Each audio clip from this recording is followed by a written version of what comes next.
Democracyforum.com. The Democracy Forum brings you another not-to-be-missed webinar, Jamaat-e-Islami, Bangladesh, the Sub-Continental Brotherhood. Jamaat-e-Islami has been the most successful Islamic organization within Bangladesh in terms of creating a strong social and political foundation. With branches in more than one country, it has also managed to garner international support. However, while the party remains active in the social landscape of Bangladesh, its long-term future looks in doubt.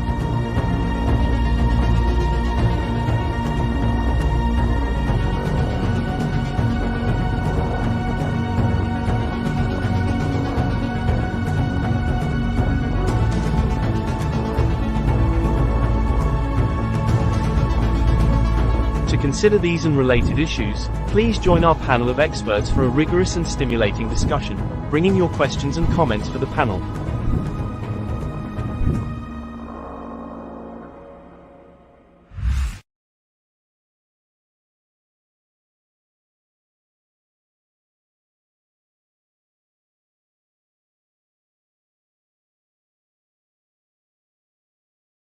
Welcome. I am Humphrey Hawksley, your host for our Democracy Forum debate on an issue which might be pivotal to the future of one of Asia's most successful economies.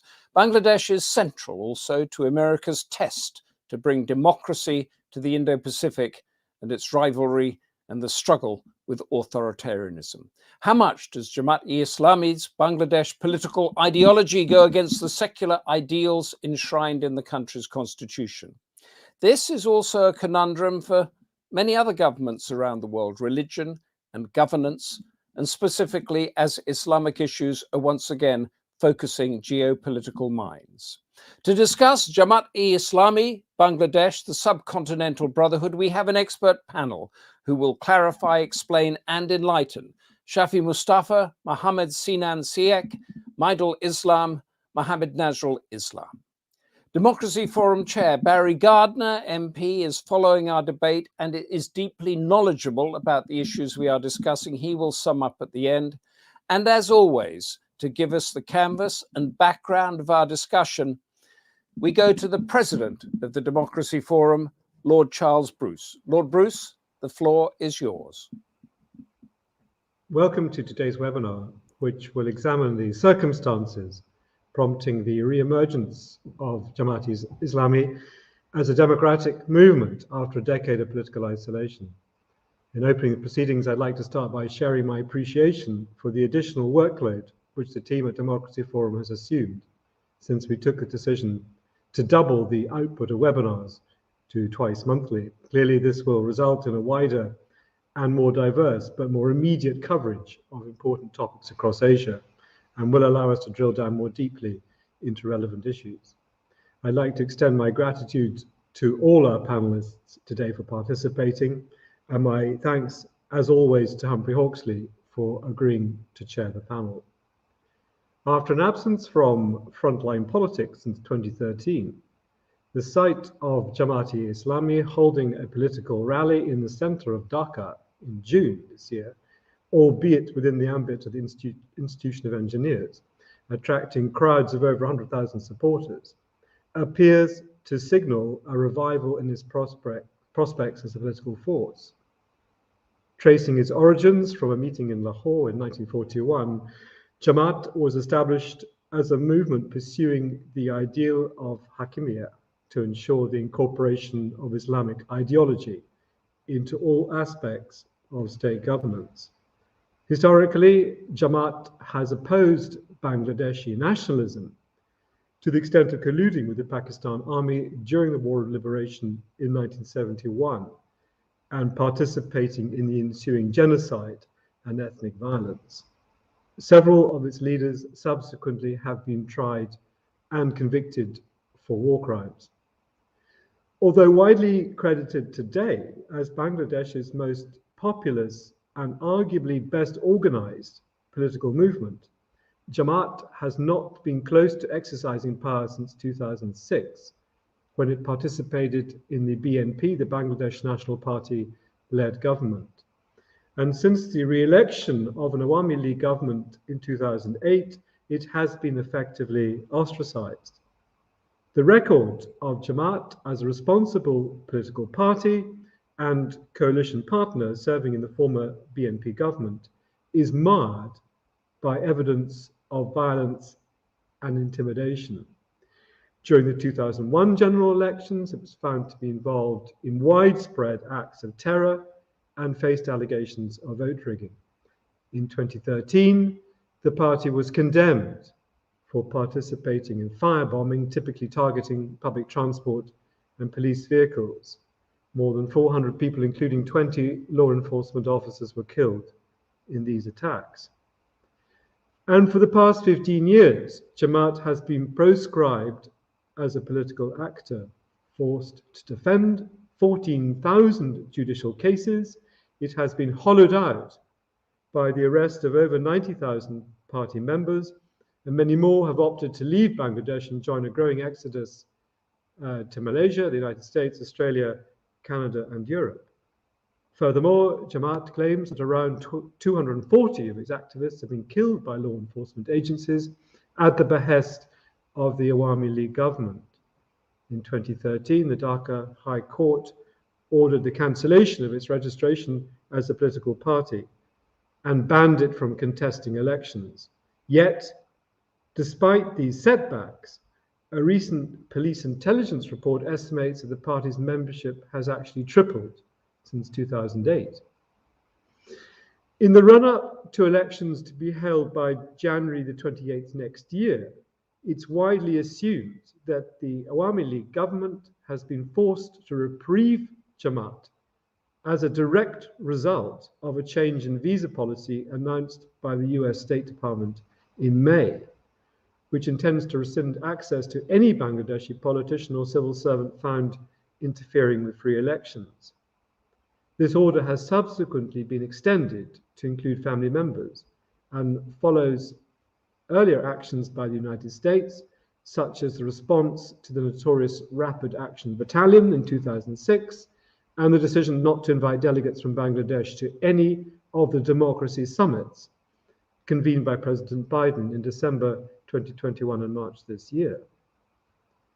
Interviewed earlier this month about United States foreign policy objectives in South Asia, particularly the need to counter the hegemony of China, Michael Kugelman, director of the South Asia Institute of the Wilson Center, explains, I quote, "The United States seems to have made Bangladesh a test case for its democracy promotion policy overseas."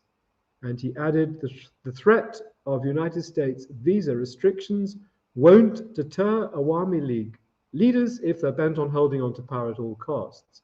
They would likely be subjected to ferocious campaigns of retributive politics, much like what the ruling party has meted out to the opposition. So clearly, the possibility of Jamaat's return to the political stage, albeit in coalition with other opposition parties, has far-reaching implications for the future of Bangladesh. I hope that our panelists will be able to lead us through the labyrinthine nature of the political landscape and explain what is actually happening. Well, thank you very much for deciding to watch this webinar today. And if you have any questions or comments, please pass them to the panel through the chair. Thank you, Lord Charles Bruce, for that. And if I could repeat, questions, comments, call us all to account. Put your thoughts in the comment box there. Setbacks, but the membership tripled and reshaping the political dynamics of the country. What a labyrinth, as Lord Bruce says. Our first panelist is Shafi Mostofa, Associate Professor of World Religions and Culture at the University of Dhaka and an Adjunct Lecturer at the University of New England in Australia. He is going to outline for us our debate on Jamaat's history, its agenda, its strategy, and its contribution or not to democracy, and how that is going to impact the current political system. Shafi Mostofa, give us your thoughts. Okay, thank you so much. Well, the Charles rightly pointed out that the Jamaat-e-Islami is the most discussed and controversial political party in the Indian subcontinent due to its conservative outlook and its alleged connections with fundamentalist uprisings in the region. Having said that, the rise of political Islam or Jamaat-e-Islami is interconnected, which is rooted in a complex interplay of historical, socio-economic, and geopolitical factors. Colonial disruptions, Western influence, and the legacy of nationalist failures created the space for Islamist movements to emerge as alternatives in the post colonial period. An intellectual awakening, economic disparities, and the failure of secular models further fueled the appeal for political Islam, promising social justice, cultural identity. Cold War dynamics, as well as Iranian Revolution in 1979, played pivotal roles in inspiring and in strengthening Islamist movements globally. Apart from all these factors, I think the abolition of the Ottoman Caliphate caused the actual rise of political Islam across the Muslim world. With this brief note on the rise of political Islam, I would like to begin a discussion by quoting Professor Nadim's comment on Sayyid Abulullah Maududi that to most Pakistanis and those associated with various Islamic political outfits in countries like Egypt, Indonesia, Syria, and Malaysia, the Sayyid Abulullah Maududi is to political Islam what Karl Marx was to the communism. So that said, let me focus a bit on Maududi's early life. Maududi was born on September 25, 1903 in Hyderabad, India, and emerged as one of the most influential Islamist theologians and ideologues of the modern world. And we know all about that his parents came from Afghanistan and they were from a Chishti Sufi order as a renowned Islamist Sufi Torika. And his early education was based on Madrasa Furqaniya in India. Um, Having said that, Maulana Maududi was very fluent in multiple languages, especially English, Arabic, Persian, and Urdu, and that enabled him to delve into the literature of various religious uh, different literatures. And despite his passions for Islamic theology, despite this, his passion for Islamic theology allowed him to become a revered authority in Islamic studies, covering religion, culture, politics, economics, and society. His first book appeared in 1918. That is, at that time, his age was just 15, and he started his career initially as a journalist. He was an editor of weekly magazine Taz, and later he became editor in chief in different journals of Jamaat-e-Ulama Hind. And finally, he became the editor in chief of Tarjumal, um, another journal, and through that journal, actually, he was familiar with the Islamic scholars in India. So, and he was also engaged in Khilafat movement, and we know about the Khilafat movement when Ottoman Khalifa was abolished. So that movement actually they demanded for the restoration of the Khalifa, and he was deeply engaged in that movement. So what we have seen through his editorship of different journals, he invited different Islamic scholars to sit together, and finally he founded the Jamaat Islami in 1941. With this short note on the historical background of Sayyid Abulullah Maududi and the foundation of Jamaat Islami, and then his his ideal he what he wanted to do actually that was to establish advocated for a Muslim society, and especially the Islamic society. If we look at Jamaat Islami's stated goal, that is The Jamaat-e-Islami embraces Islam as a totalitarian ideology that seeks to control every aspect of spiritual and material life of the people. In its constitution, JI categorically mentions Islam is the only complete code of life revealed by Allah. And this code encompasses the whole gamut of human life.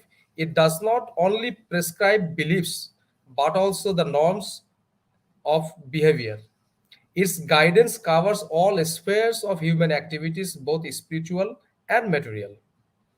Jamaat Islami aims to bring about changes in all phases and spheres of human activities on the basis of the guidance revealed by Allah and exemplified by the Prophet Muhammad.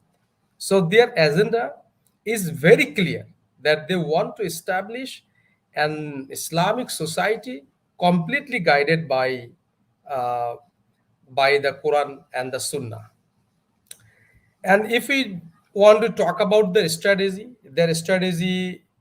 um, if we divide them into different sections, then definitely we can talk about the hierarchical organizational structure. That is one of their strength.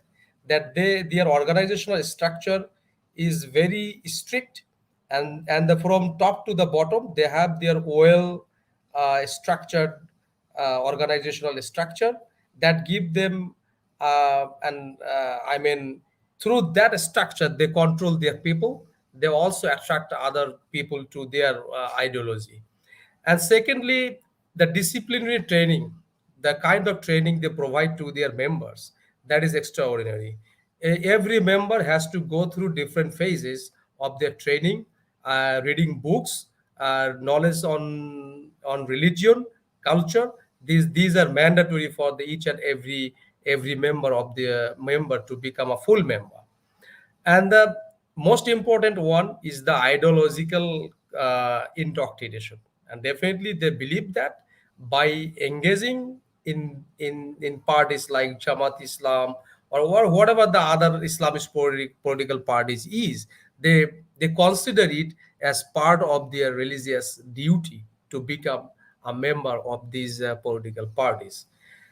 And most importantly, Jamaat they engage themselves with a lot of social welfare programs, and through those programs, they try to establish connections with the masses. And also they have their own strategy to infiltrate into the civil service cadre of the government. They have their own strategy to push their people into different job sectors in the country. And definitely the funding is one of the most important factor for any political parties, and they received funding from different sources. Every member of that political party, they fund for them, and also they receive fundings from the Middle East and also from the diaspora. Bangladesh is a country, nearly 10 million Bangladeshis are working across the globe. So it's a huge number of people working abroad, and funding also coming from those diaspora community. And uh, and also they're very good at using the social media and other platforms. But I would like to conclude here and conclude my discussion, the first part of my discussion, saying that yes, I'd like to quote Oliver Roy that these political parties, they have uh, they're not talking about Islamic nationalism. They're talking about democracy. They have accepted democracy as part of their democratic practices. Instead of Islamic society, they're talking about civil society. So to some extent, they're also contributing to the democratic practices. They're still working within that framework, um, and they're contributing to the Bangladesh's democracy. I think rest of the thing we can discuss when it comes to the direct question, I think. Thank you, Shafi Mostofa, very much for that. Could I just try to encapsulate your thoughts of what this political movement is at the moment? Because you talk about the totalitarian ideology, which immediately our mind goes to Afghanistan, the Taliban, Iran, Saudi Arabia, perhaps even Egypt after the Arab Spring and that sort of thing. Is this an electoral winner? Or what is their message that you alluded to there? What exactly is their message of who they are? I mean, I said by totalitarian, it looks very totalitarian, but this is a fault line. We all the time consider all the Islamist political parties as a monolithic one. Never ever two Islamist political parties is the same one. Neither even the Islam is not monolithic. Even the political parties are not monolithic. So definitely there is a difference in their understanding of the democracy. So I'd like to say, in terms of what Oliver says, they have still working within the framework of democracy. They are still But participating. how do they resonate at the grassroots? That's what if you're in a Bangladesh village trying to get a roof over your head or a living and that sort of thing, how does this message resonate against that of the Awami League and other more secular parties? How it goes against those secular parties? No. How does that message come down? So if you hear a Jamaat message, do you warm to that as against an Awami League message? No, it does not necessarily go against the Awami League's message, but I think the situation here in Bangladesh, in terms of when you're considering Jamaat and Awami League, you're placing them side by side. But the issue is not what they're talking, what and to what extent they're talking about Islam. The issue is the Jamaat's contribution in the liberation war. So, can I just come in, because we have a question from Amit Rama, and if you could do that. Why has Jamaat changed its rhetoric on the 1971 war? What was the rhetoric and what is the rhetoric now? Okay. Definitely Jamaat, this is a very controversial area. You can be a little controversial. It's a democracy forum debate. Go for it. Yes. So definitely Jamaat as a political party, they did not. It's not the new for Jamaat. In 1947, when Maududi was Amir, it challenged the divide between the Pakistan. It did not accepted the division within the Muslim Ummah. That was Maududi's argument. He was against the division of India and Pakistan. And by the same token, I think Jamaat as a political party in 1971, they were against that division within the Pakistan, purely based on their own understanding of their geopolitical understanding of that time, and also based on their own religious belief. And now they completely accept it, do they? They accept what's happened. They don't want a revision. Yes. This is the scenario that this is for the first time, maybe in the history of Jamaat, that Jamaat also seen the spilt within it. The young populations, you were living in a country, but your party did not recognize your independence war. So actually, and within the Jamaat, now it's not all the work criminals, the young generations, they are with them. So they demanded from within the party, they demanded a kind of confession, or to seeking the forgiveness, what was their position in 1971. But still, I think Jamaat is holding very much their own rhetoric that was in 1971.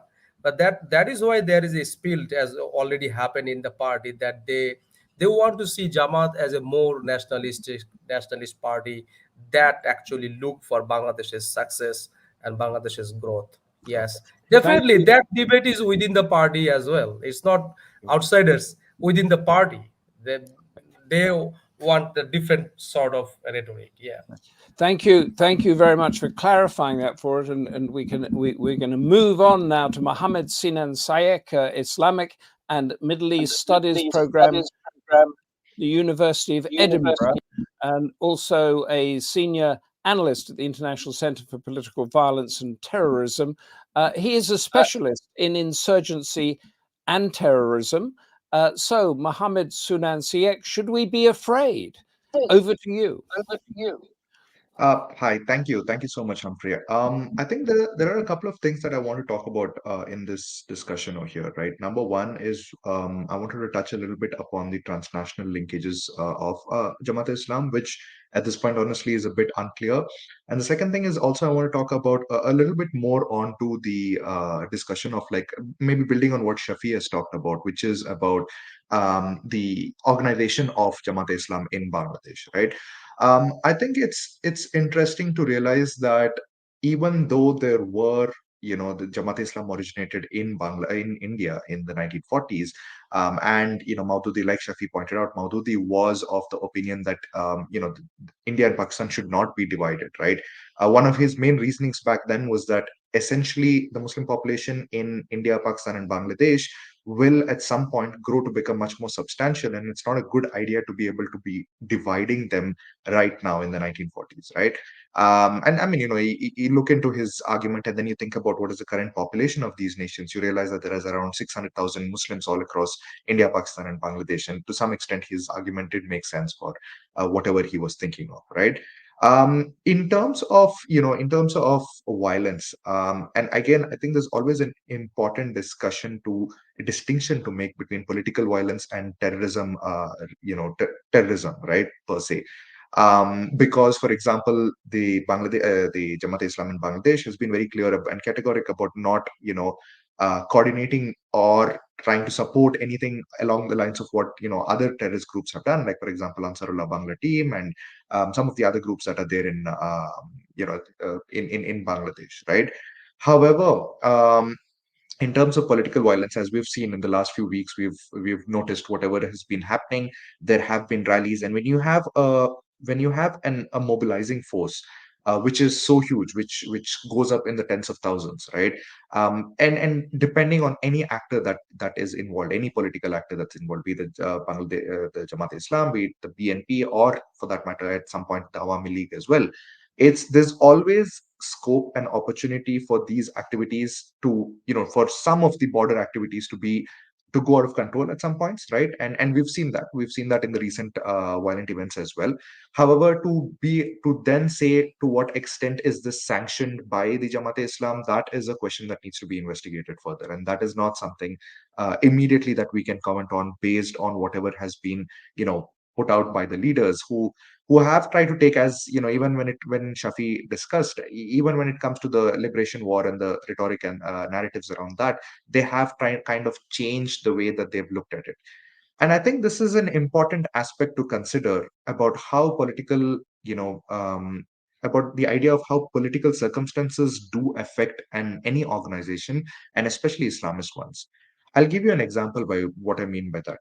You look at Jamaat Islam in India and you compare that, and I think Dr. Maidul Islam has written quite significantly about this. But you look at about how Jamaat Islam in India worked and how Jamaat Islam in Bangladesh has worked, and you notice that, for example, in India, even though they initially boycotted the ideas of election and of voting, and they didn't like the idea of, or they didn't agree with the idea of secularism in India, over time, by the 1970s, 1980s, they did move their rhetoric a little bit, and I mean, they moved their position quite significantly to a point where they say that, oh no, we now engage with it. We think that secularism in India is something that's very beneficial for interreligious harmony, and that was purely based on their experience of participating politically in India, right?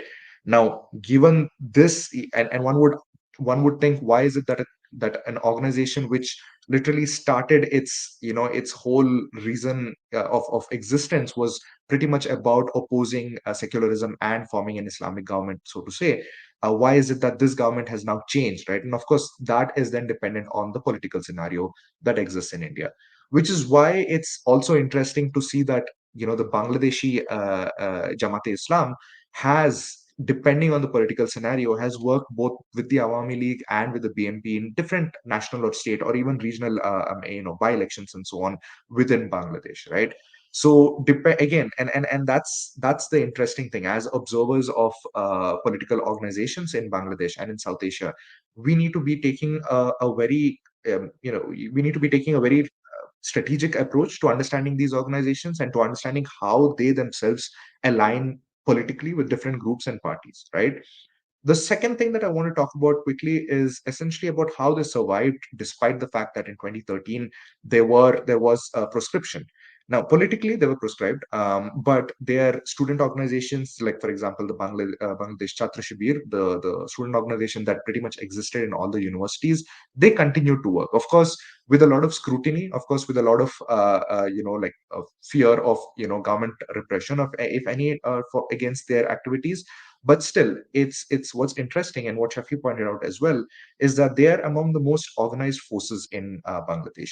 Now, when you have a situation where you where infrastructure, social infrastructure, is not completely provided, and this is a common problem in in a lot of nations in South Asia, where social infrastructure is not completely provided by the government. You do have NGOs and non-government organizations essentially stepping in to provide such sort of social infrastructure, right? So, for example, with the Jamaat-e-Islam, they have been involved with a lot of different initiatives, whether it comes to, for example, giving microfinance loans, whether it comes to even setting up universities, coaching centers in Bangladesh, which has helped significantly expand their outreach. In fact, as Shafi pointed out, their membership almost tripled since 2008, which means that even at a time when politically they were not active and they were proscribed, they've still been growing quite significantly. As some researchers have pointed out, they also have a lot of different resources, and it's not just the Middle East, but also locally within Bangladesh, they have resources running to a point where some of the academic commentators on this pointed out that their growth rate, for example, they had on close to 300 million in terms of different US dollars, that is, in terms of different infrastructure projects, in terms of different, their self-sustainable campaigns, right? And this was growing at a rate of 9%, which was actually faster in the 2010s than the Bangladeshi, growth of rate itself, right? Economic growth of rate, which is at around 6% or so approximately. So there is, and so you have an already a foundation set up for a lot of their social infrastructure projects. And then you have the fact that when they were politically banned, then they focused mainly on doing a lot more social welfare programs, a lot more of Islamic missionary programs, so to say. And this is a very powerful, it's a very powerful mobilizing force in any nation, right? Because NGOs, with or without, unintentionally or not, they are very powerful in terms of being political actors down the line if they want to be, right? So this is how they generally survived. Of course, it was still very difficult for a lot of them to engage with government, for example, like try to get into the government services, because there was a lot of intelligent background checks conducted on people who joined the Bangladeshi government, and to see whether they had any linkages with the Jamaat-e-Islam. Of course, maybe there are still a few who may have engaged in or who may have entered, but the numbers were quite restricted because of all of these factors. So, in essence, and I pretty much want to conclude the discussion over here.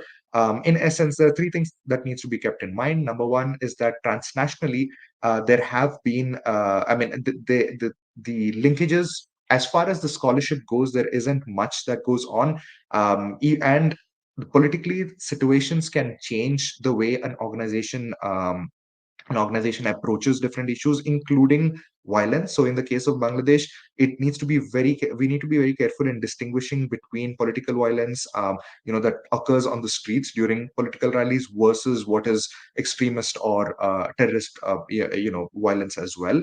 And also that the Jamaat-e-Islam has had significant foundations of social infrastructure, which is what they built up on, and that is how they almost survived their long period of proscription over time. And of course, with other aspects like their discussions of them lobbying within the United States to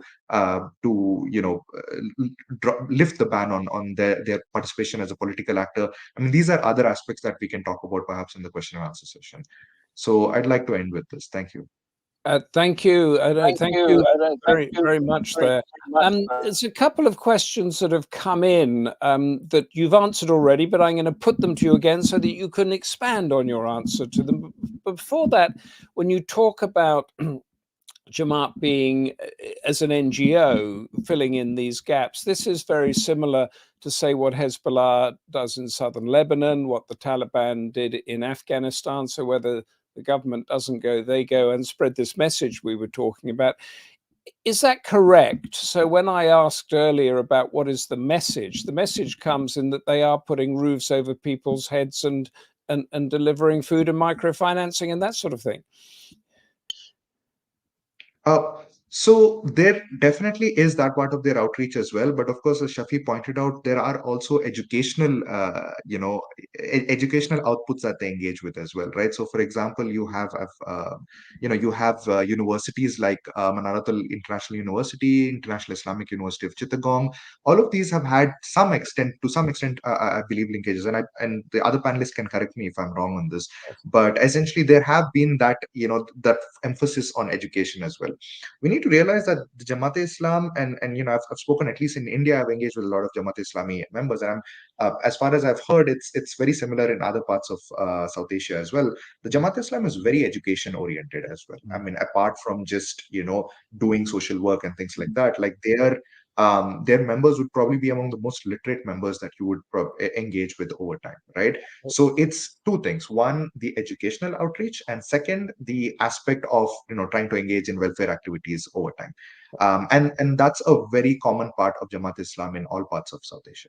That's interesting. The question from Ritesh S. Niam: Are any outside state or non-state agencies contributing to political Islam in Bangladesh? The aspect of political Islam, and this is obviously, I mean, inherently, political Islam as a project is transnational.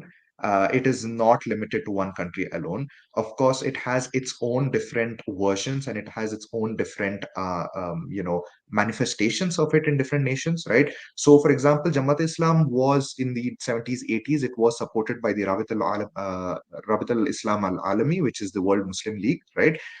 Which was an organization that was set up in, I believe, in Riyadh in 1974. They were engaged in essentially, pushing out a lot of educational, content regarding Islamic activities. And back then, it was done to counter pan-Arab nationalism in the 1970s, which was from Jamal Abdel Nasser and so on. But it became its own, institution over time, and the narratives that came about have developed their own political Islamic, narratives. Now, the interesting thing is that when I was talking to, for example, a few members of the Jamaat Islam in India, I asked them, like, so is there, for example, coordination between the four branches of the Jamaat Islam? It is quite clear that at least the Indian Jamaat Islam has tried to distance itself as much as possible from the other Jamaat Islam branches, especially like the Pakistani Bangladeshi ones, because of government scrutiny, because of the fact that they look very differently at political Islam now compared to these other organizations. But I would also assume that the Jamaat-e-Islam Bangladesh and definitely Jamaat-e-Islam Pakistan, for example, has had a lot of impact even in the UK as well as in the US. In terms of how it's engaged with different organizations. So I think here in the UK you've had the Islamic Foundation in Leicester, you've had Muslim Association of Britain, not in a negative way, but definitely there has been this discussion of Muslim Brotherhood and the Jamaat-e-Islam and a lot of their senior leaders engaging with a lot of different activities. To what extent, and this is something I'm unclear about, to what extent are Jamaat Islam Bangladeshi leaders also associated with these transnational connections? That's something I'm not completely clear about, but maybe the others can. Can I put, Mohammed Ismail has asked this question. You have answered it, but just encapsulate it for us. How has Jamaat-e-Islami become so resilient since being banned by the Awami League government? Their foundation has been pretty significant and it has been over decades. This is not something that, this is not a new organization. It's in the 1970s that it was formed. So they did have a lot of outreach in terms of education, in terms of institutions, in terms of its economic growth itself. According to some authors, there have more than 250 to 300 million is the amount of resources that they have controlled over time through their different activities, right? And their growth rate, as I said, was faster than even the Bangladeshi government at some point, at almost 9% a year. So given that they already had a foundation, when they were banned as a political actor, they focused more on social welfare activities and more on educational outreach. So that is something that kept the momentum going, so that later on, at a time when it was required, and you can see that right now they're still mobilizing quite significantly. So So you can't these are the just sort of shut them down by political decree and then that they will go away. Thank you so much for that. Stay with us because our debate is developing, and our next panelist is Maidul Islam, Assistant Professor of Political Science, the Center for Studies in Social Sciences in Calcutta, from where he is at the moment, and he is going to assess the influence of Jamaat-e-Islami on contemporary Bangladeshi politics. Does it have any real potential, and how will it, or could it, make a mark? Maidul Islam, tell us what you know. Thank you very much, Huxley. It's really a pleasure to be here, and I'm also thankful to Lord Bruce and other members of the panelists, and also the audience. So one is what we need to understand, that the Jamaat-e-Islami, just like Shafi was pointing out, has a kind of a very organized discipline structure, and it's very much similar to what you call the communist kind of a structure. They have a three-tier organizational structure. So you have at the bottom, you have the Muttafiq, which is called the supporter. Then you have the Karkun, which is the worker, and at the top you have the Rukun, which is the member. So the most disciplined cadre-based organization throughout the South Asia. Now, first of all, I would also like to apologize because I'm talking in the context of the Diwali. So if you overhear some crackers going on in my neighborhood or some Bollywood song, so please excuse me. Also, today is Nehru's birthday, which is like a visionary secular democrat, and Jamaat-e-Islami is actually in contrast to this whole Nehruian kind of a vision. Who didn't quite support the secular democracy or secular nationalist kind of a project. In fact, they quite participated in the mayhem against the Bangladeshi Liberation War veterans in 1971. And they quite supported the Islamic militias called the Al-Shams or Al-Badr, who were very much instrumental in decimating very secular intelligentsia in Bangladesh in 1971, which they also carried this burden. We had a discussion before with Shafi also on this point. We can come later on. But if you look at the ideological similarity between the Muslim Brotherhood in Egypt and particularly in Middle East, then there is a lot of ideological similarity, because one thing you have to be clear, that the Jamaat-e-Islami is not an extremist Islamist organization. It's what we can call a moderate Islamist organization. They don't take up arms in that sense. So they are not like the Taliban, or they're not like the Al-Qaeda, or they're not like the Islamic State. But much like the Muslim Brotherhood, they take part in the electoral process. But at the same time, they have a very difficult relationship with a secular nationalist kind of a government. And if there is a secular nationalist government, they sometimes faces banning, or they sometimes faces outlaw, or they sometimes faces repression. Now, what in terms of the real assessment of Jamaat, and I think that a lot of political commentators and political analysts have gone wrong in terms of really assessing the prospects, the strengths, and the weaknesses of the Jamaat-e-Islami in Bangladesh. Now, if you look at the electoral prospects of the Jamaat, then I think the best performance of the Jamaat-e-Islami in the entire history of Bangladesh so far was the 1991 elections. They got something around 12.13% of votes, which is their highest they have ever got in any Bangladeshi elections. But they only contested in 222 seats. The Bangladesh parliament consists of 300 seats. And this is far better than, let's say, 1979 elections, when the Islamic Democratic League, so it was not the Jamaat-e-Islami at that time, but the Islamic Democratic League, they got around 10% votes. Now, if you look at the and then in the 86 elections, when they were party with the Ershad government, they were kind of support. They got the support from the Ershad government. 86, but soon they were out of this entire Ershad regime, and this anti-Ershad agitations that they conducted, that they reaped huge benefits in 1991. But their actual electoral crisis started from 96 onwards. So 96, they although they participated in 300, they contested 300 seats, they actually got down to a little over 8.5% votes. And then later in 2001, although they got 17 seats, which is a kind of a good result in that sense, and they become a part of the BNP government, they got around 4.28% votes. And in 2000,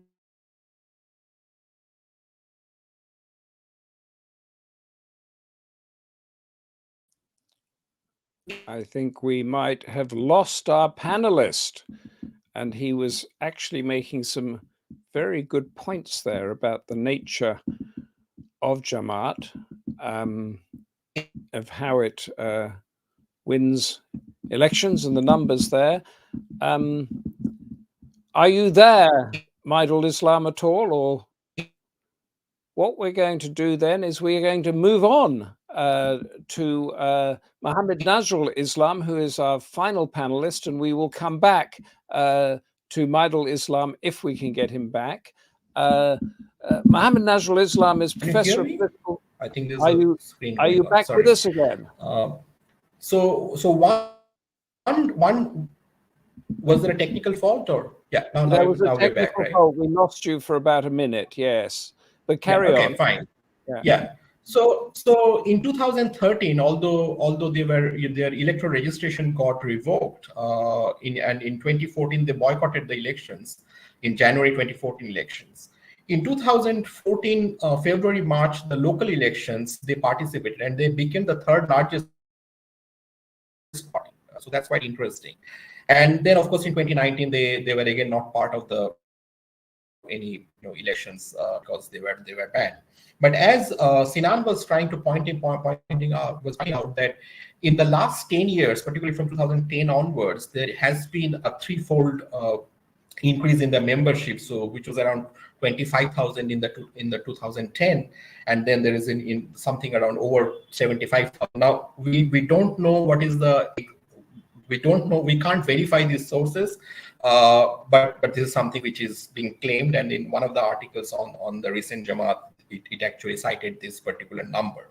I don't know where the number comes from, but the largely because they are not part of the larger electoral agenda, but then largely part of the social kind of an agenda, it is possible that their membership has been increased.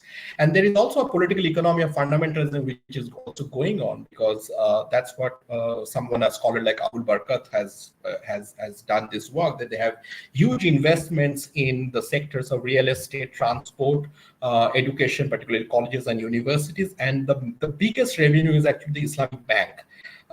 So where they actually get a lot of money, and this Islamic Bank has a very transnational network which actually feeds the organization. Now, in terms of the prospect of the Jamaat in the next election, so two questions are very important. One is that the Jamaat has been already split in 20.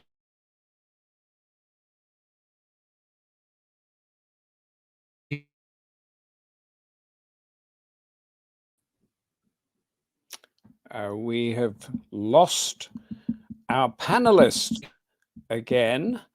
Raj Patel has asked a question here, which I think is what Maidul Islam was just talking about, is will the resurgence of Jamaat-e-Islami in Bangladesh impede the country's progress or even send it in a backward direction?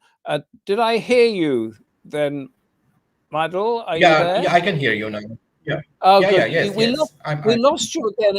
Instead of, I just wondered if did you hear that question, which I think was what you were about to be talking about. I can see the question, with the resurgence of Jamaat-e-Islami in Bangladesh impede the country's progress or even send it a backward direction. Yes, I see the question. Yes. Yes, good. And I think you were about to talk about that. So just carry Yes. on with that question. So in mind. yeah, so one is that of course the propaganda that they do and the kind of ideological positions that they have. I don't think that it is, if they ever become part of the government in the next few years. Let's say, I'm just hypothetical, although it's quite questionable whether they will be part of any government or not. But I don't think that it will be a very progressive kind of a Bangladesh that we will see. So their ideology is quite in a lot of sense, their ideology is not very regressive. Their positions against a woman, particularly, they think that the woman cannot become the head of the state. So in that sense, but it's quite ironical that they were in alliance with the BNP, who has an woman head as a head of the state. So that's quite ironical. But as far as the prospect of the Jamaat in the next election is concerned, there are two things that I was talking. One is that they were already split in 2020 on the question of their position on Bangladesh Liberation War. So the Amar Bangladesh, which is AB party, which is, if you translate the Bengali into English, which is My Bangladesh Party, which had a kind of headed by former Chhatra Shibir President Mujibur Rahman Manju and some other senior Jamaat leaders. So that is one, is that kind of a problem is there in the Bangladesh Jamaat itself, that the organization is itself split.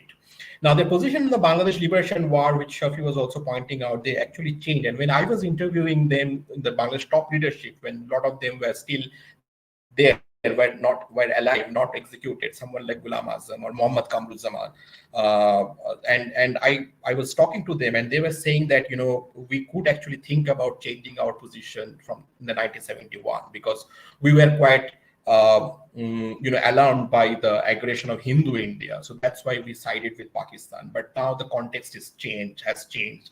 And now, look at our rhetoric. We are no more saying Jamaat-e-Islami Bangladesh, but we are saying Bangladesh Jamaat-e-Islami. So the Bangladesh, the term Bangladesh, the country's name is now before our organizational name. So this is something which are tactical changes going on. But as far as the fundamental position on 71 Bangladesh war, I think that has not changed yet. Although the rhetoric has become more milder, but it has not changed yet. And the second thing is that whether they are going to contest the next elections if there is no caretaker government. So that's a very important thing, because the demand for the caretaker government is the demand in the last few elections, whether it's 2014 or 2019, and these elections too. And the third is that whether if they are going to contest, even if there are no caretaker government, whether they are going to contest in any other name, just like the 79 election, in the Islamic Democratic League was the face of Jamaat. So whether something like the Bangladesh Democratic Party, this is all in the air, whether they can actually be participating with a different name. This has happened with Indian Jamaat. So let's say the Welfare Party of India is the proper face of the Jamaat-e-Islami in India. So why not they actually drop the Jamaat-e-Islami and actually takes a little bit of secular name in terms of the Bangladesh Democratic Party, something like that. In the Turkish case, the AKP is something like a kind of a face of the Islamists there. And so I think that's the kind of a situation that we are going to see in the future. Thank you very much. Thank you. Can I give you a question that's come in from Prashant Kumar? It's, I guess, a yes or no answer. How fair is it to describe Jamaat-e-Islami as a proxy of Pakistan and a puppet of the ISI? I think it's quite fair. They have a working relationship with the ISI in Pakistan. And there are reports that they get kind of both, ideological as well as logistical support and funding from the ISI. Okay, and then could I put again to you Raj Patel's question, because the connection made it a little difficult. Will the resurgence of Jamaat in Bangladesh impede the country's progress or send it in a backward direction? You will send it in a backward direction, absolutely. There's no doubt about that. Yeah, and do you agree then with Shafi Mostofa that this is a totalitarian political movement? It is a totalitarian political movement, but the interesting thing is that a lot of this much more smarter, that a lot of right-wing parties which also participate in electoral democracy. So they use electoral democracy to propagate their totalitarian ideology. Okay, thank you very much for that, and for your stamina in bearing with the connection. Stay with us. We are now going to our final panelist, Mohammed Nazrul Islam, Professor of Political Studies at the Shahjalal University of Science and Technology in Bangladesh. He's going to expand on this concept that we've been talking about of Jamaat and democracy. It's that complex intersection of global politics and local dynamics, particularly in relation to this powerful political movement. Can it peacefully coexist with rival political parties in Bangladesh? Give us your view, Mohammed Nazrul Islam. Yes, good evening from Bangladesh. Thank you, Hawksley. Thank you. Perhaps you are hearing me, right? Yeah. Okay. I would like to extend my heartfelt thanks to the TDF and particularly the office bearers, President Lord Bruce and Chair, and distinguished panelists, dear audience. I would briefly discuss on the opportunities for the reconciliation between Jamaat-e-Islami's political ideology and democracy. And here, yes, to reply to your question, I would say yes. There are many opportunities of the reconciliation of the peaceful coexistence between the Jamaat-e-Islami and other secular, semi-secular political parties. At the outset, I would like to make it clear that I would brand Jamaat-e-Islami as an Islamist democratic political party. And to understand the ideology of democracy of Jamaat, we will have to go back to the formation of Jamaat in 1941 by Maulana Maududi. One point is missing, that Maulana Maududi formed Jamaat-e-Islami in 1941 in the context of the British colonialism in India. Why did he form Jamaat-e-Islami? Because there are other political parties and even which represented Muslim interests. So, for example, Muslim League. So why did Maulana Maududi opted for forming another political party? Here is the question. And we have to understand that Maududi's ideas were not only shaped by his understanding of Islam and Islamic politics, he was also influenced by the idea of the anti-colonial, anti-British movement. So Maududi cannot be fully studied without his understanding or without his stance against anti-colonialism. So that's why the panelists have rightly said that Maududi didn't want to divide India. And here again, there is a confusion. I think we cannot say very easily that Maududi didn't want Pakistan, or he didn't support two-nation theory. I should say the interesting thing is that Maududi wanted a national homeland for Muslims and decolonization of India. Again, he didn't want that the so-called created Pakistan would be ruled by the secular forces like Muslim League or the leaders of Muslim League, Muhammad Ali Jinnah. Because Maududi didn't consider that Muslim League and Muslim League leaders were Islamic.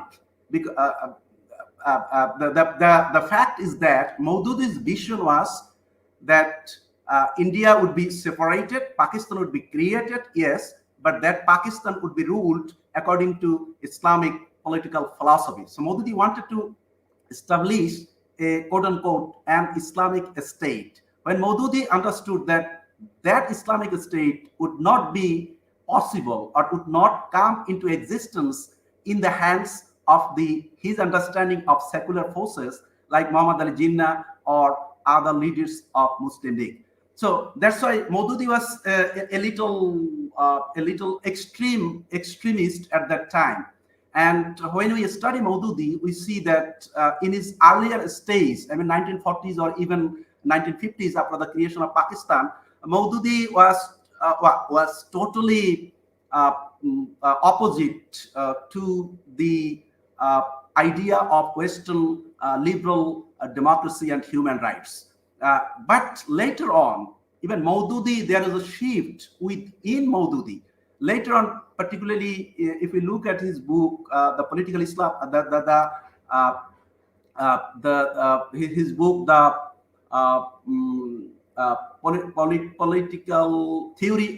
Political Theory of Islam, something like this. And he said, yes, there is reconciliation of Maududi. Even he also suggested for a kind of mixture between democracy and Islam. He said theodemocracy or Islamic democracy. So Maududi was not anti-democratic. My understanding of Maududi, he was democratic, particularly in his later stage. He advocated for democracy, and that democracy shouldn't be identical, according to Maududi, with the Western notion of democracy. He advocated for a kind of Islamic democracy. This is point one. And second is what Jamaat-e-Islami is bearing as a political party and an Islamic movement. The philosophy of political is what we call political Islam or Islamism. And you all know that political Islam is something, or Islamism is something mixture or amalgamation between Islam and politics. And Islam and politics, or religion and politics are always natural allies in the Islamic society. So many wars, many thinking we are now seeing. Now come to Jamaat-e-Islami. What about the position of Jamaat-e-Islami on democracy? I would say that Jamaat-e-Islami is purely an Islamic democratic political party, because as Shafi Mostofa, Dr. Shafi has correctly said that Islam is not monolithic. Even democracy is not monolithic, so as to Jamaat-e-Islami's understanding of political Islam. So political Islam is also not monolithic. So here, what Jamaat adheres to the idea of political Islam is very much adjustable with Western notion of democracy. And I would here argue that Islam and democracy are not necessarily incompatible. And Jamaat is a very, though not secular, but Jamaat is very liberal political party. And from the very beginning of its birth, Jamaat has resorted to democracy, democratic competition, constitutionalism, and electoral democracy. In Bangladesh, we see the emergence of Jamaat-e-Islami in the 1950s. So, for example, Jamaat didn't take part in 1954 East Pakistan Provincial Assembly. But later on, when there was the military intervention in politics in Pakistan, particularly in 1958 by General Ayub Khan, Jamaat-e-Islami, along with all other democratic political parties, waged political movement and tried to restore democracy. There were many alliances during those times in 1950s, 1960s, particularly in 1960s, and Jamaat was a major partner of those political alliances. And during the Liberation War, Jamaat took the side of the Pakistani military, and Jamaat's idea was that they felt that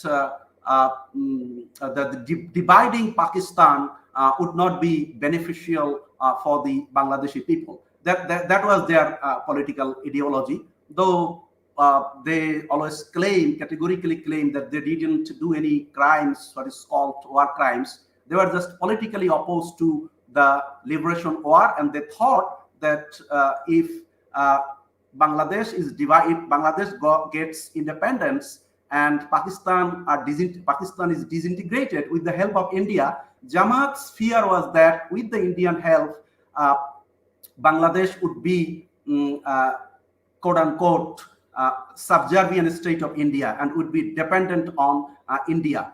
So Jamaat was in fear of that, hypothesis, and that's why Jamaat argued that it didn't take part in the liberation war as because of India. Again, the then world context, the Cold War period, because Soviet Union at that time supported the liberation war fighters we call Mukti Jodha.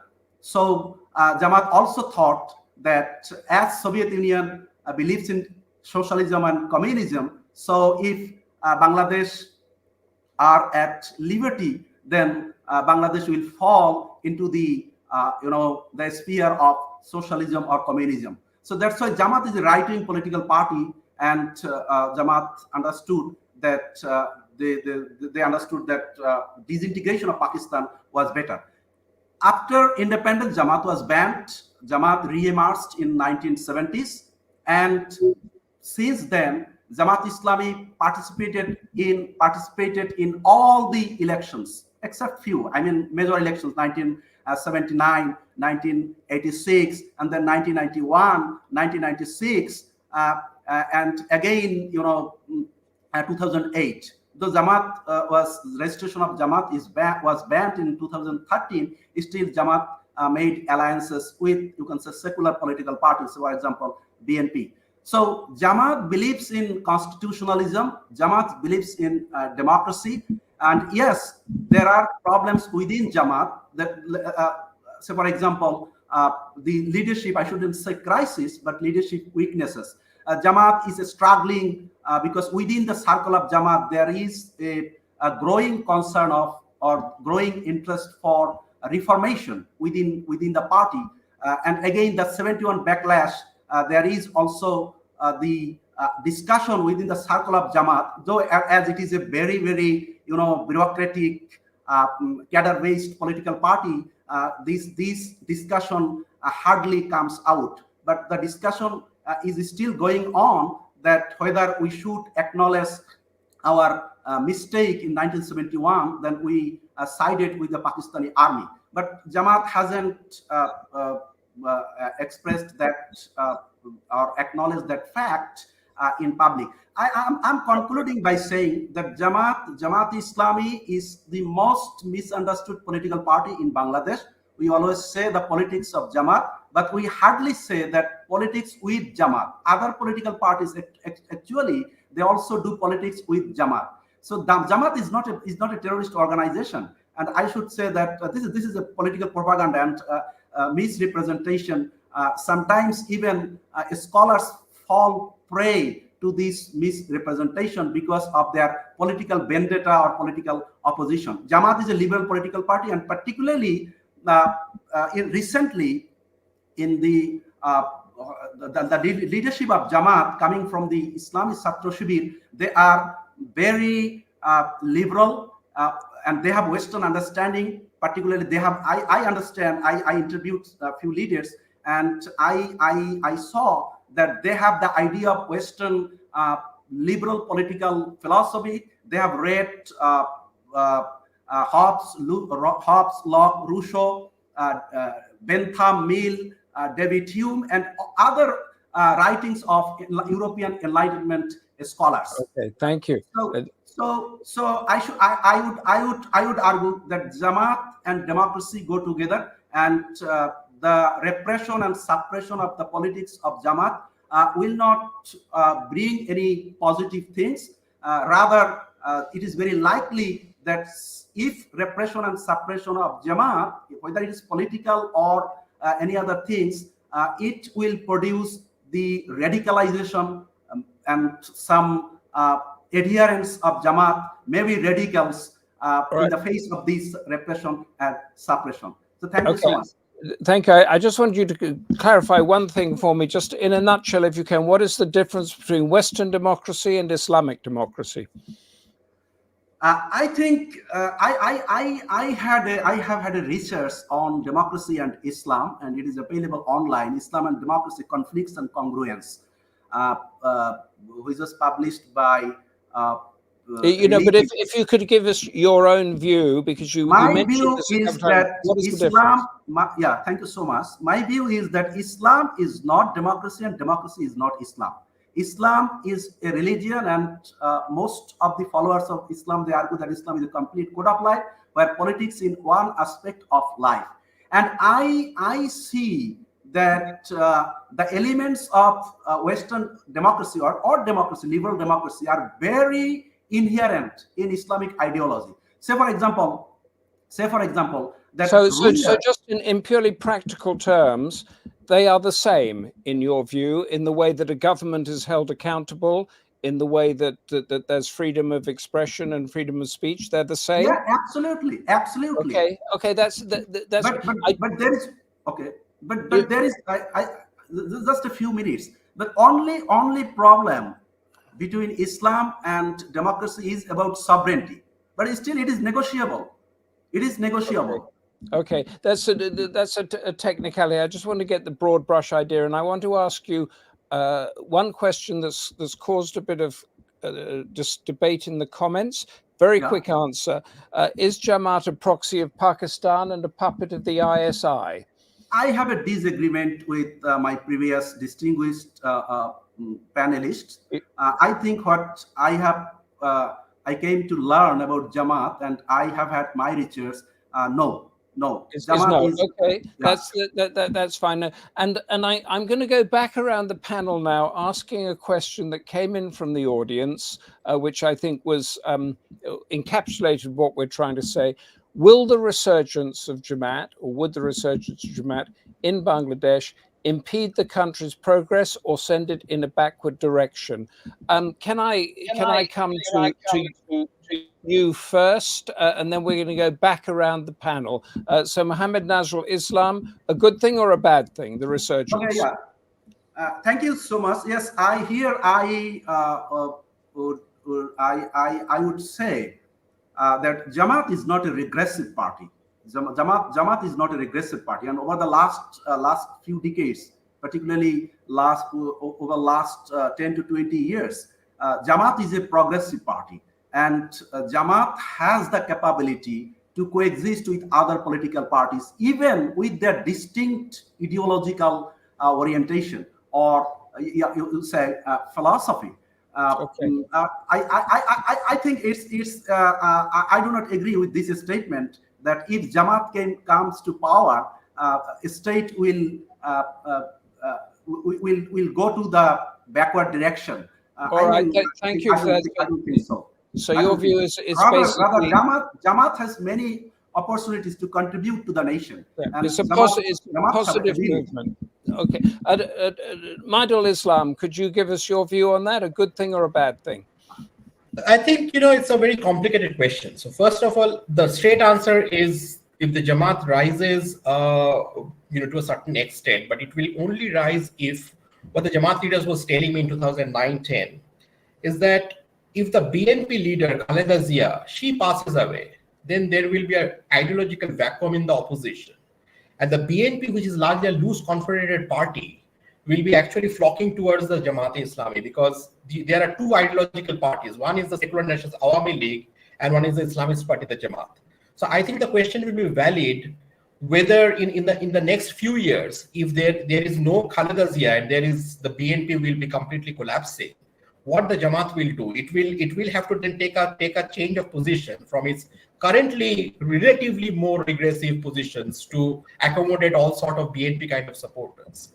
Okay. But certainly in terms of their ideological views on women and homosexuals, to the secularists, to the atheists, I think it's quite regressive as of now. It's quite, and just Philip Bowman asked a question that you just referred to, the links between the opposition BNP and Jamaat. Yeah, I think that's a very significant thing, because now what is in the last few months, what is interesting is happening is the Jamaat has become a loner. So although it has previous links with BNP, Now it seems that the BNP is not quite much close to the Jamaat. The Jamaat is doing their events separately. And the BNP and the very small left parties are coming together in opposition to the Awami Leagues. So that's quite interesting, whether how this relationship between the BNP and Jamaat pans out in future. But it is also possible that the Jamaat may in the long run Jamaat may actually go towards the BNP because you don't have choice. And as I pointed out in my previous presentation, that the two things are important. One is whether there will be a caretaker government and Jamaat is going to become a party in the elections in the name, an alternative name like Bangladesh Democratic Party is something which has, because they did in 1979 like the Islamic Democratic League, so it has a precedent. Okay, I'll have to. So I have to jump in there because we're just doing a round to encapsulate the debate. But thank you very much for that. But Mohammed, Sinan, Siyech, is the resurgence of Jamaat good or bad for Bangladesh?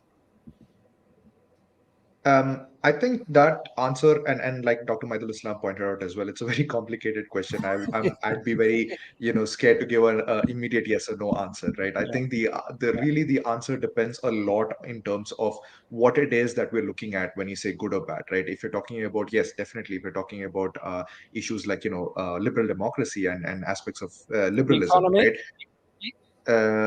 Economy, and that is a different question altogether, because here it depends on how the opposition holds them to account as well. It depends also on, for example, the human rights records as well. It depends, for example, on how the US, now the US seems to be quite involved in ensuring that the democracy seems to be in place in Bangladesh. So will the US play a similar role in holding the Jamaat-e-Islam to check as well? And does that have a similar amount of influence? All these aspects can significantly influence the way the Jamaat-e-Islam would play a role if it would come to government, or if it would at any point play a role in the policy making of Bangladesh. So like my answer in short, it depends completely on all the other actors that are involved. On the fence. Dr. Shafi Mostofa, I'm going to repeat the question. The resurgence of Jamaat, if it happens, good or bad for Bangladesh? It's very difficult to give my judgment on that, but it depends very much on who is judging it. Okay. And definitely, if you put in place the liberal democracy to judge the resurgence of Jamaat-e-Islami, definitely it will be regressive. It will be. So you do not agree with your colleague on the panel that that Islamic democracy is similar to Western democracy? Truly speaking, honestly speaking, 100% it does not go with the liberal democracy. 100% not. But definitely, even now, while I'm saying that, I must say that even the no two democracies is monolithic. So thank you very much for that. Because can I just put one word on this the difference between the Islamic and the Western democracy? 15 seconds. Yes. Very briefly. So one is that there's two important differences. One is that in the Islamic democracy you have the Sharia, which is the Islamic kind of law which will govern, which is made by something which is supernatural fact. Whereas in the Western democracy or any other kinds of forms, there is a man-made constitution is there. And the second, is that what was the sovereignty of God versus the sovereignty of the people. So people is a much more secular category, whereas the God is a more secular. Otherwise, there's a very similar, like the direct form of elections, like presidential form of government with likes of caliphate, which is directly elected by the people. This is very similar. Yes, and also these issues of God and the state is now sweeping through the United States and many other places. So it's not unique to Bangladesh. But now is the time to bring in the Democracy Forum chair, Barry Gardiner. He is a veteran. He knows these issues very well. He has been listening in. So Barry, sum up. What do you make of our discussion?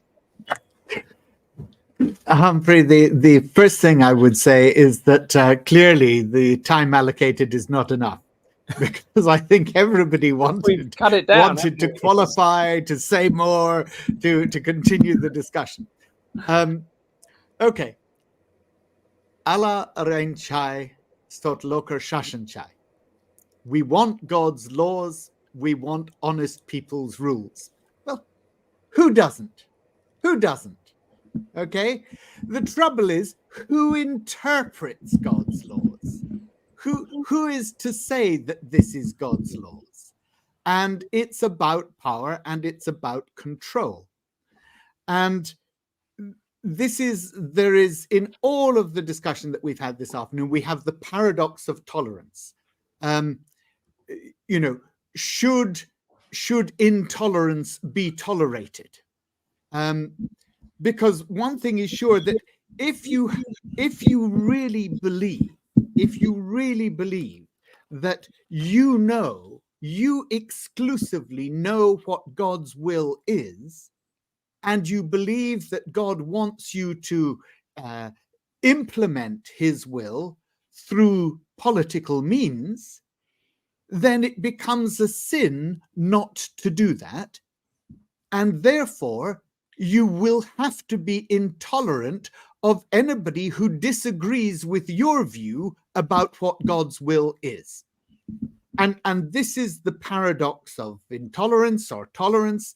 It is the struggle that certainly the whole of the Western tradition has battled over with Christianity, eventually tried to resolve through the Enlightenment movement, and in my own country here, we had a Queen Elizabeth, not our latest Queen Elizabeth, but the first one, who eventually had to say, I do not seek to make a window into men's souls, and had to separate out the laws of human beings from the laws of God, and to leave religion into the private sphere of life, not the public one. So these are huge questions, but the fundamental goal of the Jamaat is the establishment of the Islamic way, al-Din, so as to achieve God's pleasure and seek salvation in the hereafter. It's to construct human thought in the light of the ideals, the values, the principles derived from divine guidance. These are part of the 5 steps that Jamaat sets out. So yes, we've gone back this afternoon into the history of the party, the founder of the Islamist movement here with Madadi, and the way in which in pre-independence India in 1941, it was this Islamic revival movement. Very interesting to hear the differing views about what was thought by Madadi at that time about whether India should be partitioned or not, and this idea that eventually the Ummah would outnumber the rest, and therefore it was a bad idea.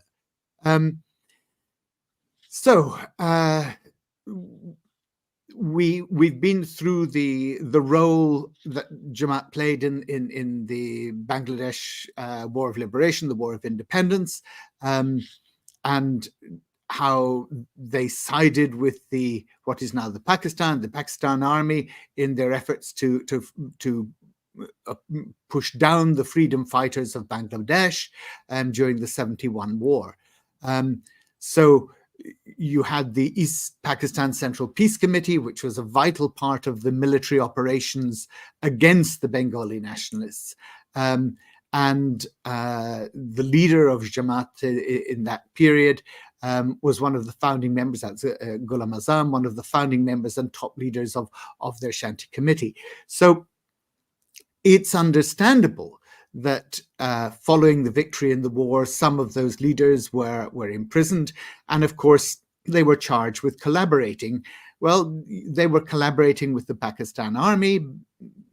This was a war of independence, but of course, they could equally paint the picture that they were remaining true to the state that they were at that stage part of. So lots of conflicting claims over the rights and wrongs of that. we saw what happened ultimately with the execution of leaders in 2013 and 2016, after the Awami League government set up the International Crimes Tribunal to investigate those abuses committed in the 71 War of Independence. But let's look at the electoral performance. Actually, its greatest success in terms of numbers of seats was back in 2001, winning 17 of the 300 seats in the parliament. That, though, was only 4.3% of the vote, and it made them the fourth largest party. I think thereafter, actually, their vote share in the next election, or it may have been the next one, went up, but the number of seats that they won went down. So since 2013, we've learnt this afternoon, the court ruling in Bangladesh High Court ruled that Jamaat party's registration as a political party was illegal. And that action that had started in 2009 with a petition filed claiming that the party's religious character breached the constitution, which states that Bangladesh is a secular country.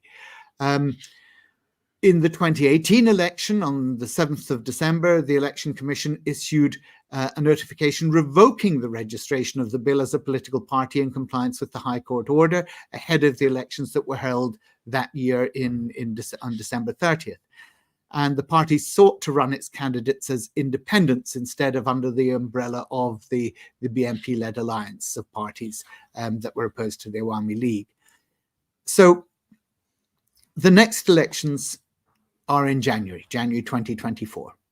And we know that in July 2020, the Dhaka Tribune reported that the Jamaat was forming a new party with a new constitution to get round the fact that its registration was blocked by the Electoral Commission.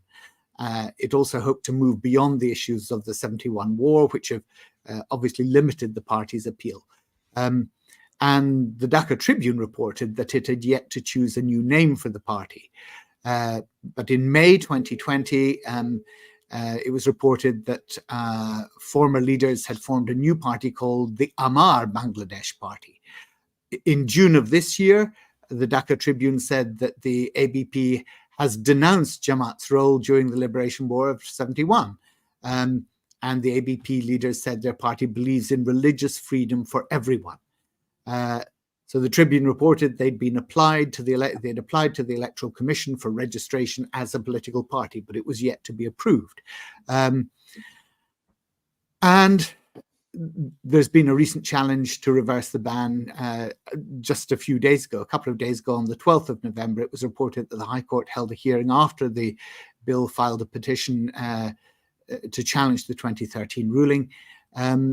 And the hearing's now been adjourned until the 19th of November. So maybe we'll get a ruling soon. Maybe it will affect the elections. But look, ultimately, Islam has not gone through the same trauma that the Christian faith went through and that Western countries went through.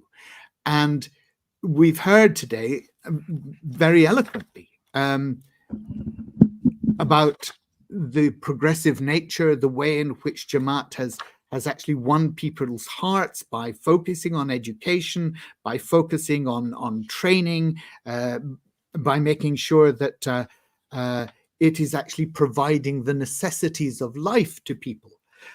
All sounds wonderful, but we've also found about the infiltration of the civil service, of the infrastructure. And of course, the question is this: ultimately, if through democratic means an Islamist party gains power, does it then become intolerant? Does it then become anti-democratic and refuse to allow anybody else in the future to replace it? And this afternoon, we've had completely differing answers to that question. Some of our speakers have said, it's a progressive party. It will not take us backwards. Others have said, no, it's a regressive party. It will take us backwards. Fundamentally, it's a question of the paradox of tolerance. Can tolerance tolerate intolerance, and vice versa? Thanks very much. Barry, thank you for that perspective that widened the debate. And yes, we did need more time. Thank you, panelists, Shafi Mostofa, Mohammed, Sinan, Siyech, Maidul Islam, and Mohammed Nazrul Islam, and Lord Charles Bruce for giving us that platform from which to debate, and to our audience for your questions and comments, and a couple of late ones coming in. Very interesting. Mr. Humphrey, why is a democracy particular to a region has to be Western? Can we not have a particular system manifesting our own reality? Yes, a very good point. And on the support for the War of Independence or against it, please think why the British government acted against the IRA, then you would understand why Jamaat-e-Islami acted to the territorial integrity of Pakistan.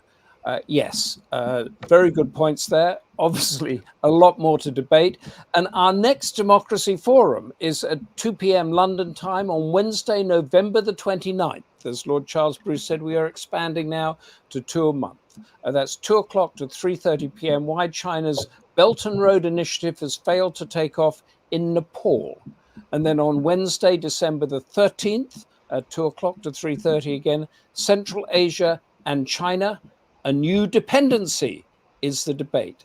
Read our sister magazine, Asian Affairs, that drills down more on the issues that we are discussing and carries a summary of this debate, covering many stories that you will not see in the mainstream media. But until next time, from me, Humphrey Hawksley, and all at the Democracy Forum, thank you and goodbye. Bye.